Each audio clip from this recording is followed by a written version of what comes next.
Yo, what's good, man? What's good, YouTube? What's shaking? What's rocking, world? Shout out to the homie General Red, man. You know what I'm saying? A shout out to all the homies out there, man, that are active, riding that B and C car. You know what I'm saying? I go by the name of No Face the Rambler, man, and we gonna get into this topic, man. You know, this is that Woo side G checking shit, man. You know what I'm saying? I'm gonna give my sentiments and I'm gonna give my thoughts on why I think Slim 400 from TTP is writing his act and calling out G checking and also testing Tekshie 69 out of Brooklyn, New York. You know what I'm saying? Word.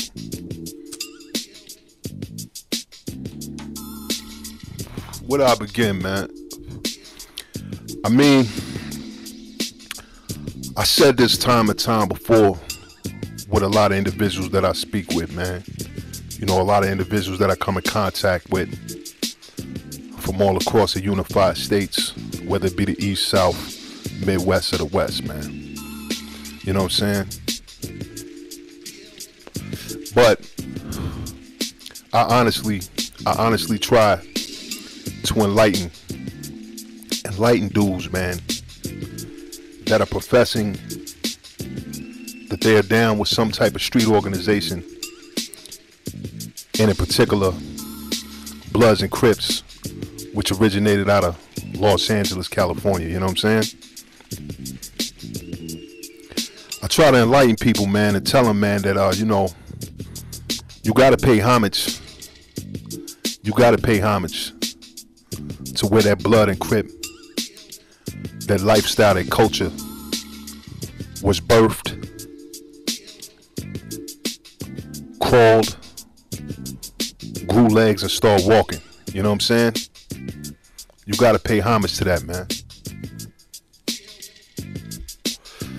And it seems that a lot of individuals outside of LA,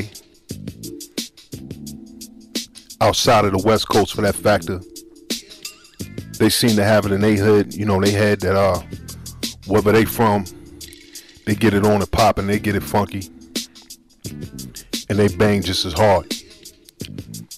But that's a myth, you know what I'm saying? And it's foolishness, and it's a foolish statement to think that. Because if you're not from LA, and if you don't pay homage to LA, and if you've never been in the birthplace of where the Bloods and Crips started, then you're totally lost and oblivious to what the fuck it is that you're representing and what you're getting involved in. You know what I'm saying? I try to tell people that. And with Slim 400 calling out Tekshie, whatever this guy's name is a perfect example of what I'm talking about. You know what I mean? Now, first off, man, shout out and love to NY. I'm Brooklyn born, Long Island raised. And I'm not going to discredit the NYC car as far as that Blood and Crip shit, because personally I know some official goons on both sides of that red and blue flag that bang. But that's only a select few, you know what I'm saying? Because the majority appear to pick up a red or a blue bandana and rock out with it for a week or so. You know what I'm saying? And that's very critical and crucial, because that's a lifestyle that you can't play with. That's a lifestyle that you can't play with. And I'm going to speak on it, you know what I'm saying? I'm 80s born, late 80s, all the 90s ripping and running the streets, you know what I'm saying? And I remember in a time when it wasn't cool to be no blood, man. When Crips, predominantly in LA, had a massive following and impacted the whole United States. It was real. And Bloods in LA, though outnumbered, made up for their disproportionate numbers. They made it up with violence and retaliation.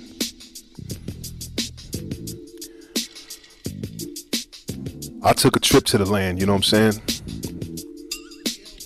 In 95, 96. And as a New Yorker, being totally oblivious and ignorant to that way of life, it woke me up. And it put me on a lot of shit. And I could not say that what those brothers were doing out there were just complete stupidness, foolishness, or genocidal. I mean, them individuals doing it for a cause. And it was real, you know what I'm saying? I remember being in class and the blood came in with some burgundy khakis. That's when I was out in California. And a black hoodie with some flip-flops on. He was talking to a few people and the teacher asked him to take a seat. And the only seat that was available was a blue chair. And I remember that blood saying he wasn't going to sit in that chair. And he refused to sit in that chair. He refused to sit in that chair. And he was asked to leave the classroom. Now, me being a certified New Yorker at the time, I'm looking like, man, that shit is crazy. Like, damn, like, this nigga's on bogus, you know what I'm saying?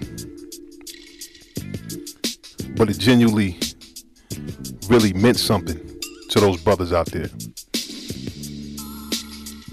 And I began to notice, I mean, you know, I was a teenager at the time, so a lot of my friends out there that was teenagers that were affiliated with those street organizations, Bloods and Crips,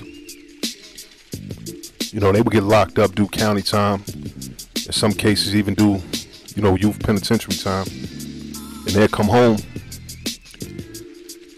and one thing they parole and probation officers would do, besides violating them for smoking weed or drinking, they weren't allowed to wear any colors.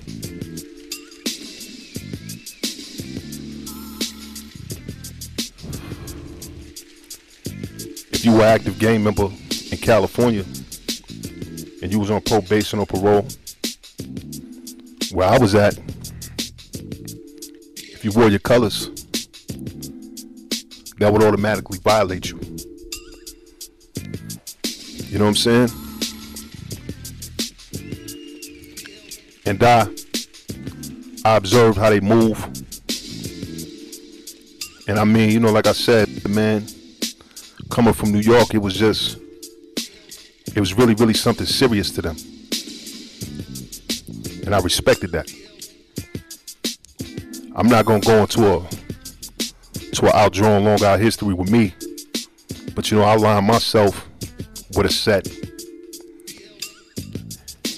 And I remember a squabble I had to the point where individuals called my auntie's crib. And I don't know how the fuck these niggas got my number. But they G-checked me over the phone and told me if I ain't come outside and square up with this dude on some one-on-one shit, that they was gonna spray the house up. You know what I'm saying? Now, me being young, I didn't want to bring that heat And I didn't want to bring that funk to my auntie's crib because, I mean, number one, she was a marriable lady within that community. And number two, she wasn't into that. So I stepped outside with some black khakis and a burgundy t-shirt and went and met the dudes. We went down the block and did what we did, you know what I'm saying? However, the whole point of what I'm saying is that I realized that on the East Coast at the time, how we was looking at them like they were funny or weird, and what they were into was funny or weird out west. It was their culture. It was who they were. You know what I'm saying? And coming back to New York, not interested in trying to create anything, not interested in trying to put anybody on, just kind of being me, just being dolo, but still had that California swag with me. I noticed in New York, a lot of blood gangs start popping up. And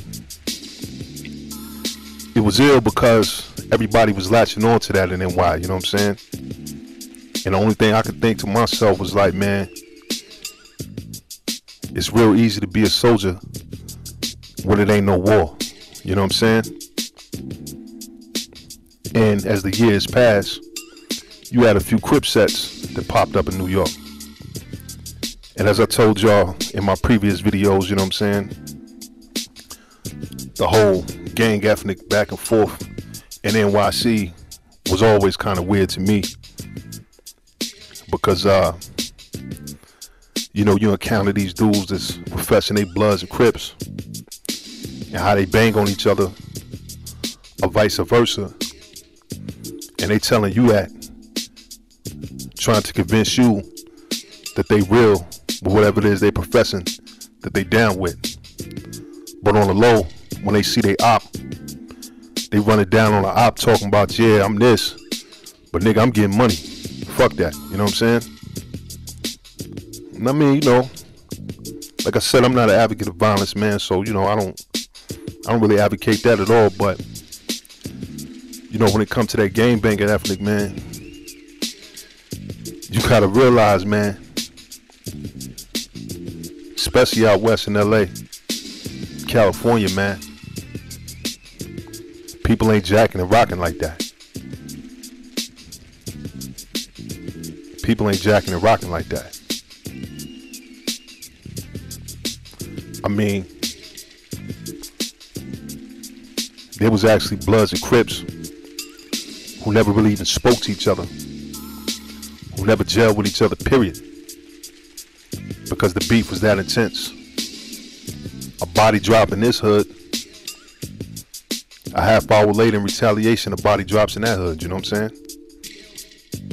And it was like that on a magnetized level every fucking day. But I digress, you know what I'm saying? Just giving you a little background. So with this fast forward with this Tekashi 69, whatever this guy is, you know what I'm saying? From what I'm hearing, you know, some Billies, some non-trades is holding him down. I'm even hearing that a non-trades is manager. And you know, this individual Tekashi, man, he's all through social media talking about, you know, dudes is not respecting his gangster, or dudes is definitely trying to test his gangster. And you know, he's giving off the vibe like he's definitely with the shit, you know what I mean? I mean, that's, you know, neither here nor there. Who knows? But what I want to say about that is, in the streets, gang banging or whatever type of lifestyle you living in that street ethnic, man, you gotta understand your appearance is everything. Your appearance is everything. When you running around here with long hair, with streaks of rainbow colored dye all in your hair, and you got gold or white gold teeth that are colored red, green, yellow, and all types of other weird fucking colors.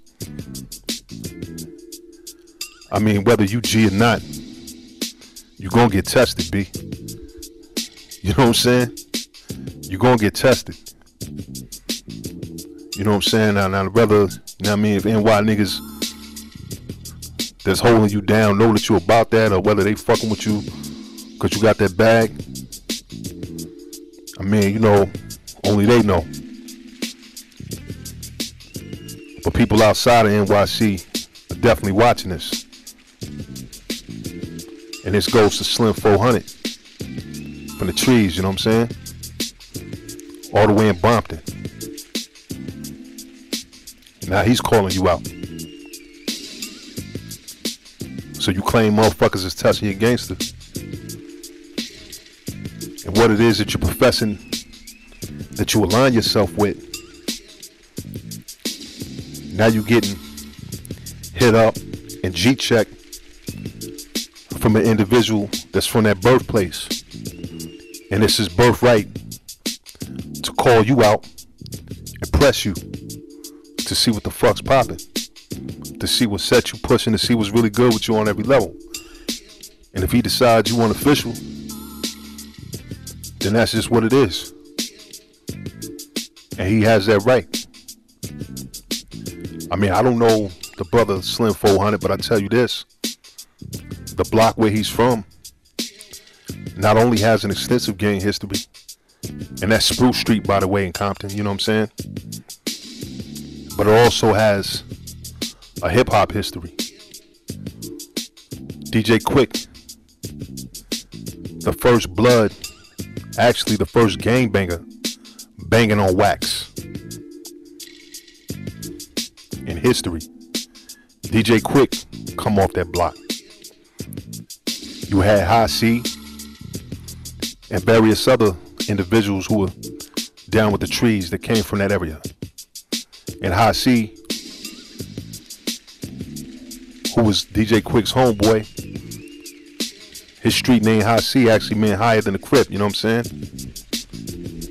And they came from that area, and they paved the way, and they were real and official with that treetop Piru uniform, you know what I'm saying? So Tekashi, Tekesha, 69, I mean, you got your answer. You got your answer, you know what I'm saying? What you gonna do?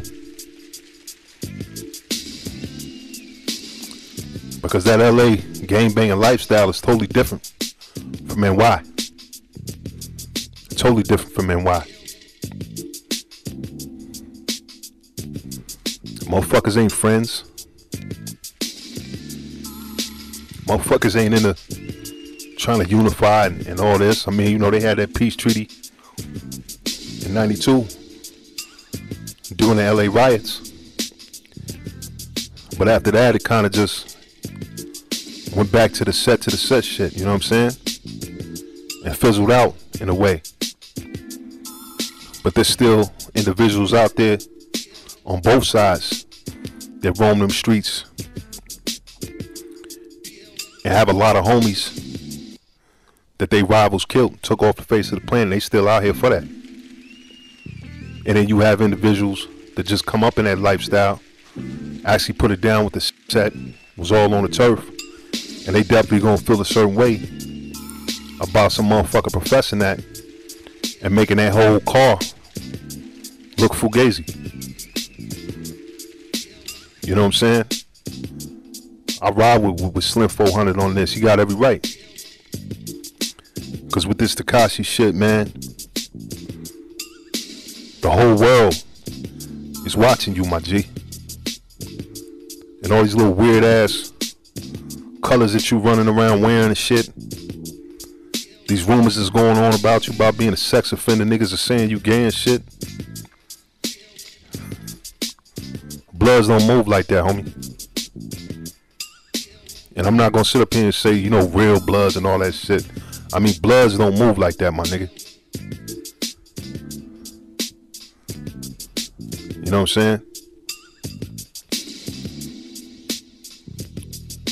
So if you flagging and wear your red bandanas all through NYC,